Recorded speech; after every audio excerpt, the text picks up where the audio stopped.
آپ دوسری ایک طرف تو آپ اسٹیجز پہ کھڑے ہو کے قرآن پاک کی آیات سنا کر آپ عورتوں کے احترام کے حوالے سے، ان کے حقوق کے حوالے سے بتاتے ہیں، خاندان کے حقوق کے حوالے سے، فیملیوں کے حقوق کے حوالے سے بتاتے ہیں، کیا فیملیاں صرف آپ رکھتے ہیں؟ تو اس نے مجھے بتایا کہ یہ 1801 میں ایسٹ انڈیا کمپنی نے یہ لاقب بنایا ہے، ایسٹ انڈیا کمپنی کا یہ لاقب تھا، ان کی یہ چوکی آپ کا بھائی پہلا شہید تھا، کس طرح شہادت ہوئی؟ سنائپر سے ہوئی تھی؟ دن بھی عدالت میں اپنے دوستوں سے کہا 29ویں پارے کے پہلے آیات میں تبارک الذی بیدہ الملک وہو علی کل شیء قدیر، کہہ دیجئے ان سے کہ جنہیں ناممکن لگتا ہے، یہ میں ان کے لیے کہہ رہا ہوں جو مایوس ہو چکے ہیں، کہہ دیجئے ان سے جنہیں ناممکن لگتا ہے وہو علی کل شیء قدیر، کہ میں ہر شے پہ قدرت رکھتا ہوں۔ 1986 میں آپ میرے ٹویٹر پہ چیک کر لیں، میرے والد کو بھی شہید کیا گیا تھا، میں 4 سال کا یتیم تھا، چیک کر لیں الیاس حسین کو، اسی رینجر نے کراچی میں، میرا بھائی اس وقت پیدا ہوا تھا 1 دن کا تھا، وہ 37 سال بعد میرے بھائی کو بھی شہید کیا گیا، ابھی میں اکیلا ہوں، پھر بھی میں تیار ہوں۔ بسم اللہ الرحمن الرحیم، السلام علیکم، میں ہوں سیبی کاظمی، آپ دیکھ رہے ہیں فیس بک اور یوٹیوب۔ آج 5 مئی سوموار کا دن ہے اور میرے ساتھ 2 بڑے خاص مہمان ہیں۔ بلوچستان سے صدام ترین، یہ اپنی رہائی کے بعد پہلا انٹرویو دیں گے، ان سے آج تفصیل سے کچھ بات کریں گے جو ان کے ساتھ ہوتا کیا رہا۔ اور دوسرا میرے ساتھ شہید کے بھائی موجود ہیں، محمد الیاس اورکزئی کے، اور یہ اس لیے آج انہیں انوائٹ کیا گیا کہ ٹویٹر سپیس میں آج سلمان اکرم راجہ صاحب کافی عرصے بعد تحریک انصاف کے جنرل سیکرٹری موجود تھے، اور وہاں ان پر لوگوں سے بہت سارے ان کے سوال جواب ہوئے، جس پر تحریک انصاف کا لائے عمل جو پوچھا جا رہا ہے ایک عوام کی طرف سے بڑے عرصے سے کہ وہ کیا لائے عمل دے سکتے ہیں۔ سلمان اکرم راجہ صاحب کے جو جواب تھے وہ آج بڑے حیران کن تھے۔ وہ پوچھ رہے تھے میں لائے عمل کس طرح دوں جب تک 5 لاکھ لوگ میرے ساتھ نہیں ہوتے، میں 5 لاکھ لوگ کہاں سے لاؤں گا، عوام نہیں نکلتی، ان کا گلہ شکوہ تھا۔ اور وہ کہہ رہے تھے اپنے گھروں میں بیٹھ کے آپ ماحول بنائیں اور گھروں کے اوپر پرچم لگائیں، بہت سارے معاملات کریں۔ اس پر وہی تو میں کہہ رہا ہوں 1200-1500 کے آنے سے تو نہیں نا انقلاب آتا، یہ ضرور تھا، میں نہیں کہہ رہا 1200-1400-1500 لوگ ہر حلقے میں یا ہر تحصیل میں نہیں تھے، بالکل تھے، لیکن 1200-1500 کافی نہیں ہے نا، ہم بات تو لاکھوں کی کر رہے ہیں نا۔ 1200-1500 آئے، جب انہوں نے دیکھا کہ ہم 1200-1500 ہی ہوں گے تو وہ تتر بتر ہو گئے نا۔ 1200-1500 اگر آتی ہیں ایک تحصیل میں تو وہ کوئی بہت بڑا نمبر نہیں ہے، وہ ٹھیک ہے معقول نمبر ہے لیکن بڑا نمبر نہیں ہے وہ، اس لیے ہم ضرور کریں گے ایکٹیویٹی جو 1200-1500 کی بنیاد پہ ہو سکے، لیکن اس سے ملک میں انقلاب نہیں آتا۔ اور استعفے دینے کی بات جو ہے وہ تو خان صاحب فیصلہ کریں گے، استعفے دینے سے کیا فائدہ ہوگا۔ یہ جو نوجوان میرے ساتھ موجود ہیں سفیر صاحب، انہوں نے کافی کاؤنٹر کیا، ان کو لائے عمل بھی بتایا جو ورکرز کی طرف سے ہے، اور وہ ابھی ان سے ڈسکس کریں گے وہ لائے عمل کیا ہے۔ لیکن ابھی اگر سلمان اکرم راجہ صاحب سندھ کے مناظر دیکھ لیں کہ جس طرح ٹرین کے ساتھ عمران خان کی رہائی کے لیے لوگ دوڑ رہے ہیں، جس طرح اس وقت عمران خان کے لیے آپ کو یاد ہوگا 26 نومبر میں لوگوں نے گولیاں کھائیں، جس کا ثبوت میں ابھی آپ کو پیش کرتا ہوں، جو میرے ساتھ موجود ہیں وہ خود بتائیں گے آپ کو۔ جس طرح عمران خان کے نام پر جو ووٹ لے کر لوگ اس وقت پارلیمنٹ میں بیٹھے ہوئے ہیں، جن سے روزانہ یہ سوال کیا جاتا ہے کہ آپ اپنے حلقوں سے 500-500 ہزار لوگ کیوں نہیں نکال سکتے جہاں عوام نے آپ کو اتنی بڑی تعداد میں ووٹ دیا۔ بہرحال عوام کے سامنے ان کا معاملہ اس وقت ان کیمرہ بریفنگ کا معاملہ بھی ہے، جو پی ٹی وی کے ہیڈ کوارٹر میں اس وقت سیاسی رہنماؤں کو ان کیمرہ بریفنگ بھی پاکستان بھارت کے معاملات پر دی جا رہی ہے، اور اس میں تحریک انصاف نے انکار کیا، جو کہ ایک بڑا اچھا معاملہ تھا۔ علیمہ خان کی بھی ٹویٹ آئی آج عمران خان کی رہائی کے معاملے پر، تقریباً 42 دن ہو چکے ہیں اور ابھی تک کوئی لائے عمل نہیں ہے۔ سلمان اکرم راجہ صاحب یہ بھی کہہ رہے تھے کہ یہ علی امین گنڈا پور کے ہاتھ میں نہیں ہے کہ وہ ملاقات کروا سکے، اس میں کوئی شک نہیں، علی امین گنڈا پور صاحب کی ملاقات تو بیرسٹر سیف کرواتے ہیں، ان کے معاملات کس طرح ٹھیک ہوں گے، عوام کیا کرتی ہے۔ سب سے پہلے اب میرے ساتھ ابھی دونوں جو مہمان موجود ہیں ان کا بہت بہت شکریہ۔ بات کرتے ہیں پہلے صدام ترین سے۔ صدام بہت بہت شکریہ آپ کا جوائن کرنے کا، اور آپ کو رہائی مبارک ہو۔ یہ بتائیں کیا کیا ہوتا رہا آپ کے ساتھ، کس طرح گرفتاری ہوئی، کس طرح رہائی ہوئی، کہاں کہاں رکھا گیا، تھوڑی سی تفصیل بتائیں۔ جی میری گرفتاری رات کے آخری شب میں میرے اپنے گھر میں جس روم میں میری رہائش ہوتی ہے، تو اس روم میں اچانک رات کے آخری پیر دروازے کو اس طرح کٹکھٹایا گیا جس طرح مطلب انسان کو لگے کہ کوئی دہشت گرد آ گئے ہیں یا کوئی چور آ گئے ہیں۔ جب آپ کے پاس کوئی وارنٹ بھی ہوتا ہے تو اس کا بھی کوئی لیگلی طریقہ ہوتا ہے۔ آپ کو پتہ ہے کہ اس وقت پاکستان میں آئین جو ہے وہ مکمل طور پہ پامال ہو چکا ہے۔ آئین کو ایک ایسے طریقے سے استعمال کیا جا رہا ہے جو عوام کے پروٹیکشن کے لیے بنایا گیا آئین ہے، اس کو دہشت گردوں کے خلاف استعمال کرنے کے بجائے سیاسی کارکنان کے خلاف مقدمات بنا کے مجھے ہرنائی میں گرفتار کیا گیا۔ ہرنائی میں 2 دن رکھنے کے بعد ریمانڈ کے اندر ہوتے ہوئے مجھے دوبارہ سپری ریمانڈ پہ دے کر کوئٹہ کے ایک کیس میں گرفتار کیا گیا۔ تو وہ کیس جو تھا جب تحقیق کی وہ سول لائن تھانہ کوئٹہ اس کا کیس تھا، لیکن مجھے جیسے ہی سول لائن تھانے پہنچایا گیا آدھے گھنٹے بھی وہاں مجھے نہیں رکھا، مجھے دوبارہ نکالا گیا وہاں سے. جب میں نے ان سے پوچھا کہ مجھے آپ کہاں لے کے جا رہے ہیں تو مجھے یہی بتایا گیا ان کی طرف سے کہ آپ کو ڈی ایس پی صاحب کے پاس لے جا رہے ہیں، ان سے آپ کو ملوانا ہے تحقیق کے حوالے سے. گاڑی نکلی اپنے حدود سے روانہ تھی تو وہ روٹ کے حساب سے اندازہ ہوا کہ یہ کوئٹہ کینٹ کی طرف یہ راستہ جا رہا ہے. تو میں نے مسکرا کے ان سے پوچھا کہ پہلی دفعہ سننے میں آ رہا ہے کہ کوئی ڈی ایس پی کا آفس جو ہے وہ یہاں ہے. تو وہ بھی مسکرانے لگے. تو مجھے محسوس ہوتا ہے کہ پاکستان میں یہاں مفلوج ہے سارا نظام. میں پولیس سے بھی کوئی گلہ نہیں کرتا ہوں، میرے ساتھ جو سب کچھ کیا جا رہا ہے وہ میں نے واضح طور کئی پلیٹ فارم پہ بیان کیا ہے کہ اس ملک میں صرف میرے ساتھ نہیں، عمران خان سے لے کے تمام سیاسی کارکنان کے ساتھ جو ہو رہا ہے وہ سب کو پتا ہے کہ کہاں سے کیا جا رہا ہے. لیکن ہم یہ نہیں چاہتے ہیں کہ اس ملک میں تصادم ہو. اس ملک میں جب تک استحکام نہیں آئے گا آپ تب تک ترقی نہیں کر سکتے، آپ تب تک دنیا کا مقابلہ نہیں کر سکتے، آپ تب تک کسی جنگ کو نہیں جیت سکتے جب تک قوم آپ کے پیچھے نہ کھڑی ہو. قوم جو ہے وہ کسی ایک شخص کو گرفتار کرنے کی وجہ سے یا کسی لیڈر کو گرفتار کرنے کی وجہ سے وہ آپ کے پیچھے نہیں کھڑی ہوگی، نہ کسی خوف کی وجہ سے وہ آپ کے پیچھے کھڑی ہوگی. دنیا کی اسٹیبلشمنٹ کو دیکھیں کہ وہ کیا کرتی ہے. اسٹیبلشمنٹ صرف ہمارے پاس نہیں ہے، دنیا کے ہر ملک میں اسٹیبلشمنٹ ہوتی ہے. وہ اسٹیبلشمنٹ جو دنیا کی اسٹیبلشمنٹ ہے وہ پرو ہوتے ہیں اپنے ملک کے لیے، اپنی عوام کے لیے، اپنے نظام کے لیے. لیکن یہاں آپ کو نظر آ رہا ہے کہ کس طرح بے دردی سے اپنے ہی عوام کو عقوبت خانوں میں ڈالا جاتا ہے. جب مجھے کینٹ تھانے پہنچایا گیا کاظمی صاحب، مجھے بڑی حیرانی ہوئی. مجھے ایک ایسے روم میں رکھا گیا جس میں نہ لائٹ تھی نہ اس میں پنکھا تھا، یعنی بجلی کا کوئی نظام نہیں تھا. صبح جب میں جاگا تو کچھ روشنائی جب ہوئی تو وہاں ایک شخص آیا. اس سے میں نے پوچھا یہ کب بنا ہے یہ لاقب، کیونکہ لاقب کو دیکھ کے لگ رہا تھا کہ یہ کوئی بہت پرانا لاقب ہے. تو اس نے مجھے بتایا کہ یہ 1801 میں ایسٹ انڈیا کمپنی نے یہ لاقب بنایا ہے. ایسٹ انڈیا کمپنی کا یہ لاقب تھا، ان کی یہ چوکی تھی. تو ہمیں عجیب لگ رہا ہے کہ ہم اپنے ملک میں جو ایسٹ انڈیا کی بقایا جات ہے ان عقوبت خانوں میں ہم جو اس ملک کے امن کے لیے چیخ رہے ہیں، جو اس ملک میں رول آف لا کے لیے چیخ رہے ہیں، جو اس ملک میں وفاق کی مضبوطی کے لیے چیخ رہے ہیں، انہیں آپ گھسیٹ رہے ہیں، انہیں آپ ذلیل کر رہے ہیں. آپ دوسری ایک طرف تو آپ سٹیجز پہ کھڑے ہو کے قرآن پاک کی آیات سنا کر آپ عورتوں کے احترام کے حوالے سے، ان کے حقوق کے حوالے سے بتاتے ہیں، خاندان کے حقوق کے حوالے سے، فیملیوں کے حقوق کے حوالے سے بتاتے ہیں. کیا فیملیاں صرف آپ رکھتے ہیں؟ ہم احساسات نہیں رکھتے ہیں؟ ہم اس ملک کا حصہ نہیں ہے؟ ہماری فیملیاں نہیں ہے؟ میری والدہ پہ جتنے دن میں عقوبت خانے میں پڑا ہوا تھا کیا گزری ہوگی اس کے اوپر، میرے بچوں کے اوپر. 14 ماہ یا 15 ماہ کی بچی کے سامنے آپ نے مجھے گرفتار کیا، وہ چیخ رہی تھی، وہ رو رہی تھی. آپ نے میری بوڑھی والدہ کے سامنے مجھے گھسیٹا. تو کیا آپ کی اولاد نہیں ہے؟ آپ کی اولاد کو کوئی ناجائز طور اس طرح گھسیٹے تو آپ کس لہجے میں ان سے بات کریں گے؟ ایک طرف آپ کہتے ہیں کہ ہمارے ساتھ اس لہجے میں بات کی جا رہی ہے کہ تلخیوں تک یہ بات پہنچ گئی ہے. تلخیوں تک تو آپ کے حرکات اور آپ کے فیصلے اس جنگ کو اس نیچ پہ لائیں کہ تلخیوں تک بات آ گئی ہے، وگرنہ تلخیوں تک تو بات نہیں جانی چاہیے. اس ملک کو رول آف لا کے تحت جو آپ کے پاس آئین موجود ہے 1973 کا، اس میں الیکشن کا بھی بتایا گیا ہے کہ کس طریقے سے ہونا ہے. آپ نے پہلے الیکشن اس ملک میں نہیں ہونے دیا، آئین کو وہاں آپ نے پامال کیا.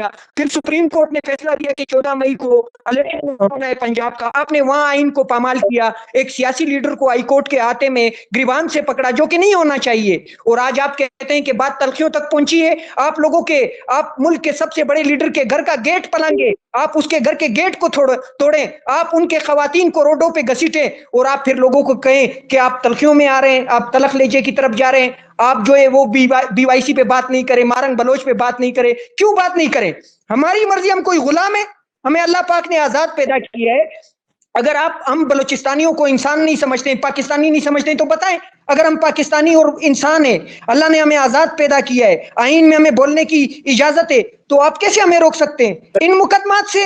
جو مقدمات دہشت گردوں پہ بننے چاہیے، جن دہشت گردوں کو ATC عدالتوں میں گھسیٹنا چاہیے تھا، وہاں سیاسی کارکنان کو آج گھسیٹا جا رہا ہے، وہاں سیاسی کارکنان کو آج 3 MPوں میں گرفتار کیا جا رہا ہے. تو ان ہتھ کنڈوں سے میرے خیال سے ملک مزید عدم استحکام کی طرف تو جا سکتا ہے، ملک میں مزید بدامنی تو آ سکتی ہے، ملک کی معیشت جو ہے وہ مزید خراب تو ہو سکتی ہے، لیکن ہم ترقی کی طرف اور آزاد خارجہ پالیسی کی طرف نہیں جا سکتے. اگر آپ کوئی جنگ جیتنا چاہتے ہیں یا آپ قوم کا اعتماد چاہتے ہیں تو وہ واضح قوم کا بیانیہ آپ کو تسلیم کرنا ہوگا. جب تک آپ قوم کا بیانیہ تسلیم نہیں کریں گے اس ملک میں کوئی بھی استحکام نہیں آنے والا. ٹھیک. اچھا یہ بتائیں آپ کی رہائی پھر کس طرح ہوئی؟ آپ کی کوئی شرائط تھی، کوئی معاہدہ ہوا، کوئی بات چیت ہوئی، آپ کو عدالت سے رہا ہوا، کس طرح ہوا معاملہ؟ کاظمی صاحب آپ کی آواز کٹ گئی، اگر آپ دوبارہ. جی جی، آپ کی جو رہائی ہے وہ کس طرح ممکن ہوئی؟ عدالت کے ذریعے ہوئی؟ آپ نے کوئی لکھ کے دیا؟ آپ سے کچھ لکھوانا چاہ رہے تھے؟ کوئی معاہدہ میرے خیال سے آپ رہائی کے حوالے سے پوچھ رہے ہیں. آپ کی آواز تھوڑی ڈسکنیکٹ ہو رہی ہے. یہاں جب کوئٹہ میں ATC عدالت میں مجھے ضمانت ملی تو مجھے زبردستی ادا جیل لے گئے، جو کوئٹہ میں ادا جیل ہے جہاں اس وقت BYC کے مارنگ بلوچ، بیبو، گلزادی یا ان کے دیگر جو کارکنان ہیں جن کو رکھا گیا ہے، اس جیل مجھے لے گئے کہ آپ کو جوڈیشل کر دیا گیا ہے، آپ کا ریلیز جو ہے وہ جیل سے ہونا ہے، وہاں سے آپ کو رہائی ملنی ہے. جب میں وہاں گیا میری رہائی کی جو ضمانت کا جو حکم تھا وہ تمام ڈاکومنٹس میرے وکلا کمپلیٹ کر چکے تھے، باقاعدہ جیل پہنچا چکے تھے تعمیلی کے ساتھ، لیکن اس کے باوجود مجھے 6-7 گھنٹے زبردستی رکھا گیا جیل میں. جب جوب کی پولیس پہنچ گئی ہے اس کے بعد مجھے ان کے حوالے کیا گیا، وہ مجھے جوب لے گئے، رات کو 3 بجے مجھے جوب تھانے پہنچایا. جب میں نے وہاں معلومات حاصل کرنے کی کوشش کی کہ مجھ پر کون سا مقدمہ ہے، جوب میں نے کیا کیا ہے، کون سی ایسی واردات کی ہے جس کی وجہ سے میری گرفتاری ہوئی ہے، تو مجھے بتایا گیا کہ یہاں ایک FIR ہے جس میں نامعلوم افراد جو ہیں وہ بہت زیادہ ہے، تو آپ کو نامعلوم افراد کے حساب سے لے کے آئے، آپ کے اوپر اس وجہ سے ایک وارنٹ نکلا ہے تو آپ کو کسٹڈی میں لیا گیا ہے. میں نے بڑے دل سے دوبارہ عدالت سے رجوع کیا، وکلا کے ساتھ رابطہ کیا، تو وہاں 3 دن کا ریمانڈ دیا گیا. حالانکہ ریمانڈ بننا نہیں تھا کیونکہ میں اس مقدمے میں ہوں ہی نہیں. جس تاریخ میں یہ مقدمہ کاٹا گیا ہے اس تاریخ میں اپنے ڈسٹرکٹ میں، اپنے گھر میں، اپنے علاقے میں موجود ہوں، بلکہ اس سے 1 دن بعد میں ڈی چوک کی طرف میں جو فائنل کال تھی ہماری PTI کی ڈی چوک میں جو احتجاج ہونا تھا اس کے لیے میں 23 تاریخ کو نکلا ہوں اور یہ FIR جو ہے 22 تاریخ کو کٹی ہے. یعنی میں 22 تاریخ کو اپنے گھر میں ہوں. اتنے بونڈے طریقے سے عدالتوں میں گھسیٹا گیا. 3 دن کے ریمانڈ کے بعد مجھے عدالت نے جیسے ہی ضمانت دی تو ہم نے سوشل میڈیا پہ یہ بات کسی کو بتائی، نہ کسی دوستوں کو بتایا. ہم نے خفیہ طریقے سے جیل تک یہ تمام تر ڈاکومنٹس پہنچائے اور وہاں سے ان کی میں بڑی ان کا بڑا دل انہیں مطلب ان تمام تر چیزوں کو وہ سمجھتے ہیں کہ وہ اگر قانونی کام کریں گے تو ان کو کن رکاوٹوں کا سامنا کرنا پڑ سکتا ہے، لیکن اس کے باوجود انہوں نے منٹوں کے اندر مجھے رہائی دی. تو دوبارہ جو کوئی اور مقدمہ تھا اس میں گرفتار کرنا تھا انہوں نے، اس سے پہلے میں وہاں سے روانہ ہو گیا اپنے دوستوں کے ساتھ، اپنے ساتھیوں کے ساتھ. تو یہ اللہ کی مدد سے، اپنے دوستوں کی دعاؤں سے اور سوشل میڈیا میں چاروں صوبوں سے جو نوجوانوں نے آواز اٹھائی تھی اور جو وکلا نے میرے ساتھ قانونی طور میری مدد کی، اس کے تحت مجھے رہائی ملی اور انشاءاللہ آگے بھی ہم اپنی جدوجہد جاری رکھیں. بالکل میرے ساتھ ہی رہے صدام. ابھی میں جو سفیر علی صاحب موجود ہیں ذرا ان کی سنتے ہیں کیونکہ آپ بھی 24 نومبر کے اس معاملے پر موجود تھے، تحریک انصاف کے ہر دھرنے، ہر جلوس میں آپ بھی موجود تھے. اور یہ جو سفیر علی صاحب ہیں ان کے بھائی آپ کو پتہ ہے وہاں شہید محمد الیاس اور اورکزئی پہلے شہید تھے 26 نومبر کے معاملے پر. آج سلمان اکرم راجہ صاحب سے ٹویٹر سپیس میں ان کی بات چیت بھی ہوئی، انہوں نے سوالات بھی رکھے. بہت بہت شکریہ آپ کا سفیر صاحب، آپ نے جوائن کیا. مجھے یہ بتائیں سب سے پہلے سلمان اکرم راجہ صاحب نے جو سوال کیا کہ لائے عمل کیا دوں، کس طرح دوں، ڈی چوک میں کال دوں یا 5 لاکھ لوگ کہاں سے اکٹھے کروں اور لوگ جو ہے عوام نہیں آتی، تو آپ لوگوں کے تو تجربات ہیں، آپ لوگ تو آن گراؤنڈ ہیں. میں نہیں تھا، شاید سلمان اکرم راجہ صاحب بھی لاہور میں تھے، آپ نے تو سب کچھ اپنی آنکھوں سے ہوتا ہوا دیکھا. تو پہلے مجھے یہ بتائیں کہ عوام اس وقت اگر کال آتی ہے تو تیار ہے؟ سبھی کاظمی بھائی السلام علیکم، آپ کا بہت بہت شکریہ کہ آپ نے مجھے موقع دیا. سبھی بھائی میں آپ کو بتاتا چلوں کہ جب 4 اکتوبر کو خان صاحب نے کال دی تھی تو اس میں بھائی سمیت چلا گیا تھا. اس وقت میں پکڑا گیا 4 اکتوبر کی کال میں، تو مجھے جوڈیشل کر دیا گیا. میرے ساتھ 75 کارکن اور بھی تھے اڈیالہ جیل میں. ہم چلے گئے. 1 نومبر کو میں ریلیز ہوا بذات خود. میں سفیر 180 780 بہت سارے مقدمات تھے میرے اوپر. ٹھیک 23 دن بعد خان صاحب نے جب دوبارہ کال دی 24 نومبر کی، تو میں بھی چلا گیا، میرا بھائی، میرا مینیجر، میرے لڑکے، ہم سارے اکٹھے چلے گئے ادھر اپنا اس احتجاج پہ. تو وہاں پہ یہ میرے ساتھ تھا بھائی، اس کی شہادت ہوئی میرے آنکھوں کے سامنے، اس کی شہادت ہوئی.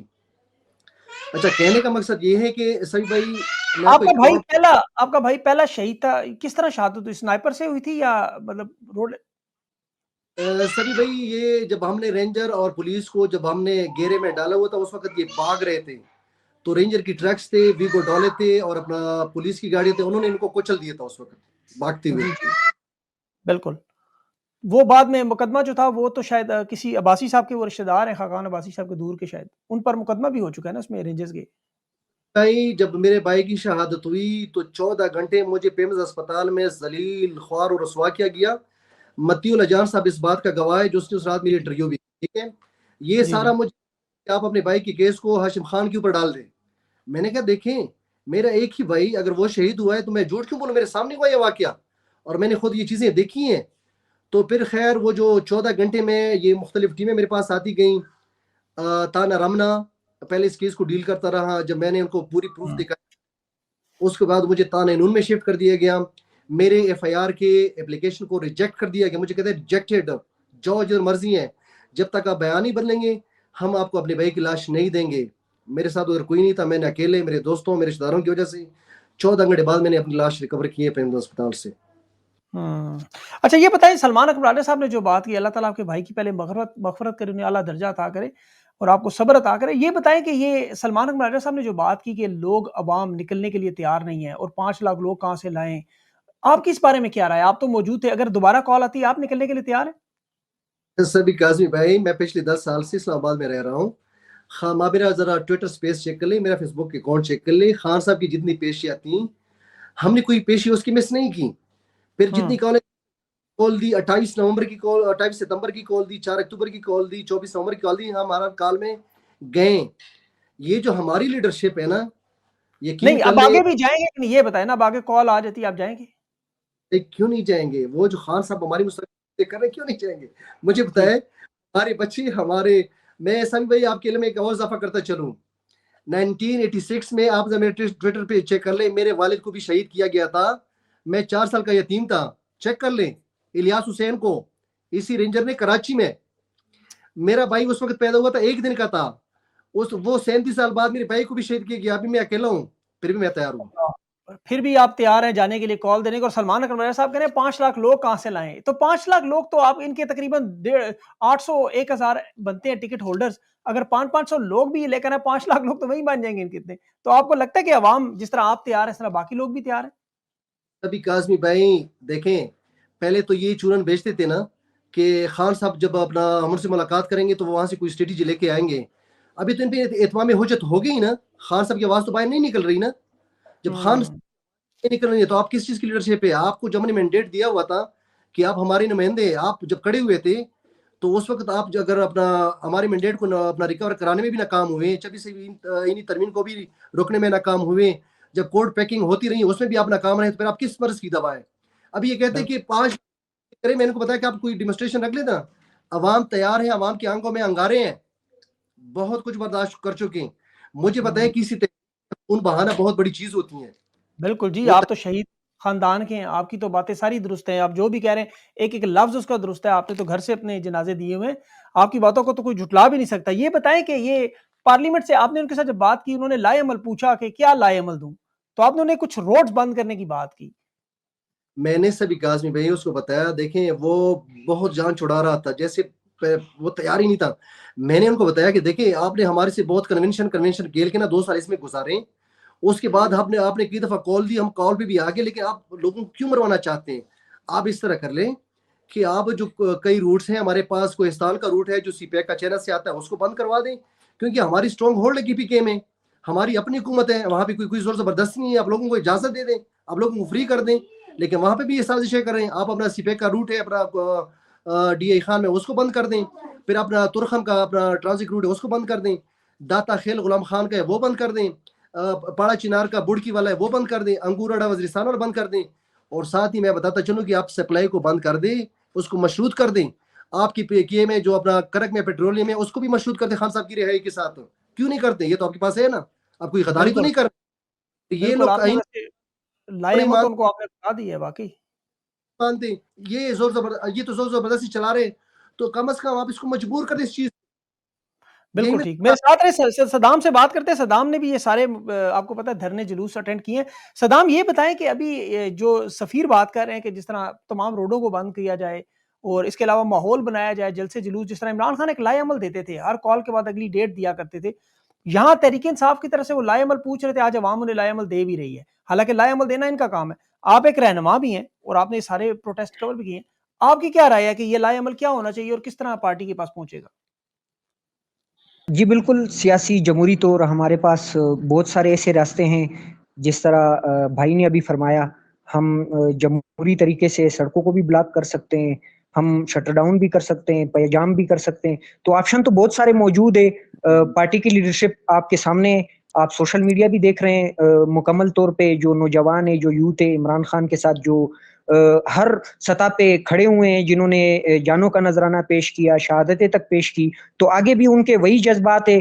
نوجوان، آپ کو پتہ ہے کہ نوجوان جو ہے وہ شاہین ہوتے ہیں، آپ کے چاروں صوبوں کے نوجوان، انہوں نے مشترکہ جو قربانیاں دی اس تحریک میں، حقیقی آزادی میں، تو وہ آگے بھی ان قربانیوں کے لیے تیار ہے، کیونکہ یہ قربانیاں جو ہے وہ صرف ایک رہائی کے لیے نہیں دی جا رہی ہے۔ عمران خان کی رہائی عمران خان کے لیے 5 منٹ کا کام بھی نہیں ہے۔ وہ گیٹ کا دروازہ کیا، گیٹ کا وہ اڈیالہ جیل کا دروازہ کیا، گیٹ بھی کھلوا سکتا ہے 5 منٹ میں۔ آپشن تو اس کے پاس بھی بہت سارے ہیں نا، لیکن وہ اس ملک کو حقیقی آزادی، اس نظام سے جو نقصان پہنچ رہا ہے اس ملک کو، اس نقصان سے نکالنا چاہتا ہے، حقیقی آزادی دینا چاہتا ہے، ایک ایسی آزاد خارجہ پالیسی دینا چاہتا ہے جو دیگر ممالک اپنے ملک کے عوام کے مفادات کے لیے بناتے ہیں۔ میں نے آپ کو پہلے بھی کہا کہ دنیا میں اسٹیبلشمنٹ ہر ملک کی ہوتی ہے، آرمی بھی ہر ملک کی ہوتی ہے، تو ادارے تو ملک اور قوم کی ضرورت ہوتی ہے، لیکن وہ قوم اور ملک کے پروٹیکشن کے لیے ہوتے ہیں۔ ہر کسی کا اپنا آئین میں ایک کرائٹیریا ہوتا ہے، ان کو اجازت ہوتی ہے کہ آپ نے کس حد تک کس کام کو کس طرح کرنا ہے۔ جیسے آپ کے ملک میں آپ ایک آرمی میں ایک جب آپ بھرتی ہوتے ہیں، آپ سے اوت لیا جاتا ہے، آپ باقاعدہ حلف لیتے ہیں قسمن الپن کہ میں یہ کہتا ہوں اس ملک کی سیاست میں کوئی مداخلت نہیں کروں گا اور اس ملک کے دفاع کے لیے جان کا نذرانہ پیش کروں گا۔ تو اگر ہم دیکھیں عملی طور، وہ سب کے سامنے ہم جتنا بھی اس سے انکار کر لیں، آپ نے اس ملک میں جانوں کا نذرانہ دینے، یہ نہیں کہ ہمارے